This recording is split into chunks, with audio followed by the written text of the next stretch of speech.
کہ جب بھی اللہ تبارک و تعالیٰ کی کوئی نعمت ملے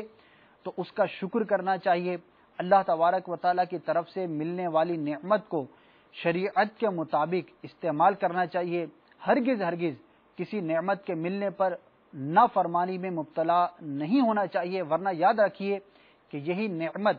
کل بروز قیامت حساب کا جو ہے وہ باعث بن جائے گی۔ ویسے تو ہر نعمت کے بارے میں سوال کیا جائے گا، لیکن جس نے نعمت کا شکر ادا کیا ہوگا، اللہ تبارک و تعالیٰ کی طرف سے ملنے والی نعمت کو اس کے بتائے ہوئے طریقے کے مطابق استعمال کیا ہوگا، اللہ تبارک و تعالیٰ اس کو اجر عطا فرمائے گا۔ ورنہ نافرمانی کے کاموں میں لگے رہنے پر کل بروز قیامت جب نعمتوں کے بارے میں باز پرس ہوگی، سوال کیا جائے گا، تو پھر انسان کے لیے بہت ہی آزمائش کا وقت ہوگا۔ اللہ تبارک و تعالیٰ آپ کو